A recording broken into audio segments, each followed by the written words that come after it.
Now we will discuss the second part of the chapter, the tiny teacher.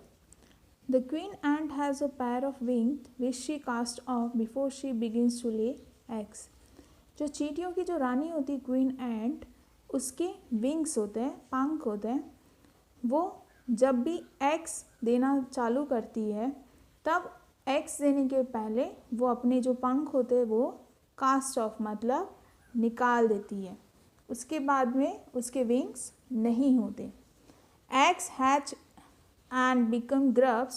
Grubs change into cocoons and cocoons break to bring forth complete ants. Eggs को hatch किया जाता है, गर्म किया जाता है, फिर उसमें से ग्रब्स निकलते यानी यंग वंस जो छोटे बच्चे होते हैं एंट्स के. फिर ग्रब्स में से वो कोकून्स बनते और फिर कोकून्स में से वो फाइनली एक कंप्लीट एक पूरी चींटी बाहर आती है, एंट बाहर आती है. The Life of an Ordinary Ant in the Ant Hill is a book which many of us seldom open. Seldom means rarely. तो जो एंट की जो लाइफ होती है, ऑर्डिनरी जो एंट की जो लाइफ होती है एंट हिल में, वो एक बुक की तरह है, एक किताब की तरह है जिसे हम रेयरली ही ओपन करते हैं. The queen is the mother of the entire population of the colony. जो colony is a group of an ant. जो ग्रुप होता है, जो एंट का जो पूरा ग्रुप होता है उसको कॉलोनी कहा जाता है. जो उसकी जो पूरी पॉपुलेशन होती है, पूरी जो आबादी होती है एंट की, उसमें जो क्वीन होती है वो उन सबकी मदर होती है, वो उन सबकी माता होती है. It lives for about 15 years और वो 15 साल तक जीती है. It has a pair of wings but bites them off after its wedding flight. अब जो क्वीन होती है उसके पेयर ऑफ विंग्स होते हैं और वो क्या करती है, जैसे ही उड़ान बढ़ती है तब उसके विंग्स वो गिरा देती है. This flight takes place on a hot summer day. अब ये जो उड़ान है वो कब बढ़ती है, हॉट समर डे, गर्मियों के दिन. उस दिन वो एक उड़ान भरती है. The queen leaves the nest and goes out to meet a male ant और drawn high up in the air. जो क्वीन होती है, रानी एंट की जो क्वीन होती है, वो क्या करती है, नेस्ट को छोड़कर मेल एंट, जिसको अपन ड्रॉन भी बोल सकते हैं, उसको वो मिलने जाती है. कहाँ पर, हवा में, एयर, हाई अप, बहुत ही ऊंची उड़ान भरकर जो क्वीन एंट होती है वो मेल एंट से मिलती है हवा में, ऊपर की तरफ वो मिलती है. On its return to earth, it gets rid of its wings and then does nothing but lay eggs. और जब वो रिटर्न होती है, जब वो अर्थ की तरफ रिटर्न होती है आसमान से, तो वो क्या करती है, अपने जो विंग्स थे, जो उसके पंख थे, वो उसको गिरा देती है, उसको निकाल देती है. और जब वो नीचे आती है तो सिर्फ वो क्या देती है, एग्स, अंडे.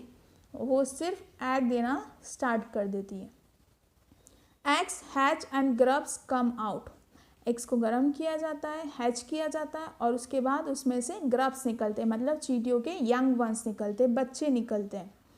Soldiers guard them. जो एंट सोल्जर्स होती है, जो सोल्जर्स होते हैं वो उन्हें उनकी रक्षा करते हैं यंग वंस की. Workers feed and clean them. जो वर्कर्स होती है चींटियाँ, वो उनको खाना खिलाती है, उनको उनकी सफाई करती है शरीर की. And also carry them about daily for airing, exercise and sunshine. जो वर्कर्स होते हैं वो उन्हें रोज़ बाहर ले जाते हैं ताकि उन्हें खुली हवा मिले, उन्हें एक्सरसाइज करवाती है और उन्हें सनशाइन मिले, धूप मिले यंग वंस को. 2 or 3 weeks लेटर, 2 या 3 हफ्तों के बाद, grubs become cocoons and live without food और एक्टिविटी फॉर 3 weeks मोर. अब जो ग्रब्स होते हैं, जो यंग वंस होते हैं, चींटियों के जो बच्चे होते हैं, वो कोकून्स में बदल जाते हैं और उन्हें बिना कोई खाना या कोई भी एक्टिविटी, उन्हें कुछ भी नहीं करवाया जाता है, एटलीस्ट फॉर 3 weeks, 3 हफ्तों तक. Then the cocoons break and perfect and appear. अब जब ग्रब्स में से वो कोकून्स बन जाते हैं इस तरह से, और फाइनली उसमें से चींटी बाहर आती है, यानी कि एंट बाहर आती है, दिखाई देती है और वो पूरे परफेक्ट शेप में होती है और परफेक्ट एंट होती है. Now it's time for teaching and training. अब जो ये यंग वंस होते हैं, चींटियों के जो बच्चे होते हैं, उन्हें कुछ सिखाया जाता है, ट्रेनिंग दी जाती है। New ants learns their duties from old ants as workers, soldiers, builders, cleaner etcetera. अब जो ये जो नई नई चींटियाँ होती हैं वो क्या करती है, अपनी ड्यूटी सीखती है किससे, जो पुरानी जो बड़ी एंड्स होती है उनसे, जो ओल्डर एंड्स होती है, जो वर्कर्स होते हैं, सोल्जर्स होते हैं, बिल्डर्स होते हैं, क्लीनर्स होती है जो एंड, उनसे वो अपनी ड्यूटी सीखते हैं। After a few weeks training the small ants are ready to go out into the big world for of work.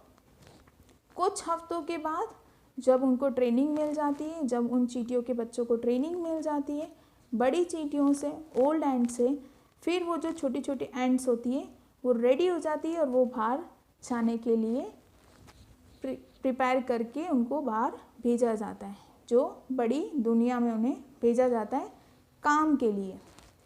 An ant hill is a home not only for ants but also for some other creatures. जो एंट हिल होता है, जो एंट के जो घर होते हैं वो सिर्फ चींटियों के लिए नहीं होते, वो दूसरे क्रीचर्स, दूसरे इंसेक्ट्स के लिए भी होते हैं, जैसे कि beetles, lesser breeds of ants and the green fly. जैसे कि बीटल्स जो एंट की ब्रीड्स होती है, लेसर जो कम ब्रीड्स होती है वो, ग्रीन फ्लाई, ये तीनों के लिए भी वो एंट हिल ही उनका घर होता है जहाँ पर चींटियाँ रहती हैं। Why do ants want this alien creatures to live in their nest. अब क्यों चींटियाँ दूसरे क्रीचर्स है, एलियन मीन्स फॉरेनर, स्ट्रेंजर, जो स्ट्रेंज क्रीचर्स है उन्हें क्यों वो नेस्ट में रहने देती है। खुद के घरों में चींटियाँ क्यों दूसरे जो क्रीचर्स है उन्हें रहने देती है, तो फॉर सेवरल रीज़न, उसके भी अलग अलग कारण हैं। Some give off smell present to the ants senses. कुछ जो क्रीचर्स होते हैं, कुछ जो इंसेक्ट्स होते हैं वो क्या करते हैं, बहुत ही अच्छी एक स्मेल देते हैं जिसे एंट को अच्छा लगता है। Others give sweet juices. जो दूसरे क्रीचर्स होते हैं वो स्वीट जूस देते हैं। And some are just pets और play things like cats and dogs to human beings. और कुछ जो होते हैं क्रीचर्स वो एंट के लिए पैट्स होते हैं, या तो पालतू जानवर होते हैं, या कोई प्ले थिंग्स यानी खेलने के लिए कोई चीज़ होती है। जैसे कि हम इंसानों के लिए, हम ह्यूमन बींग्स के लिए कैट्स एंड डॉग्स, बिल्ली और जो कुत्ते होते हैं वो हम पालतू रखते हैं घर में। उसी तरह से जो चींटियाँ होती है वो उनके घरों में ये क्रीचर्स रखते हैं खेलने के लिए या उनको पैट की तरह। The green fly is the ants cow. जो ग्रीन फ्लाई होता है क्रीचर वो एंट की एक तरह से काउ होता है। जैसे हमारे लिए ह्यूमन बींग्स के लिए काव होती है, वैसे एंट के लिए ग्रीन फ्लाई को काव माना जाता है। The ants train it to give honeydew like milk with a touch of their antennae. Ants train करती उन्हें ताकि वो मिल्क हनी दे। जो ग्रीन फ्लाई है, जैसे काव हमें मिल्क देती है वैसे ग्रीन फ्लाई एंट को हनी देते हैं, और ये ट्रेन उन्हें किया जाता है एंटीना से टच करके। एंट हनी ग्रीन फ्लाई को एंटीना के थ्रू टच करते हैं और उन्हें ट्रेनिंग देते हैं। They milk it just as we milk the cow. वो हमें मिल्क देते हैं जैसे हम काव से मिल्क लेते हैं। तो एंट को हनी मिलता है ग्रीन फ्लाई से और हमें काव से मिल्क मिलता है। Have humans learned as much as ants have. क्या इंसानों ने भी उतना ही सीख रखा है जितना एंट्स ने सीख रखा है, चींटियों ने। Perhaps they have but they haven't put their learning to good use. शायद इंसानों ने सीख रखा होगा काफ़ी कुछ, पर उन्होंने कभी भी ये सारी चीज़ें अच्छे कामों के लिए यूज़ नहीं की है, या फिर ना ही वो यूज़ करते हैं। जो उनकी लाइफ में जो उन्होंने सीखा है वो उन्हें यूज़ नहीं करते ह्यूमन बींग्स, एंड्स, जबकि वो ये सारी चीज़ें यूज़ करती है। They may still learn a few things from this tiny teacher.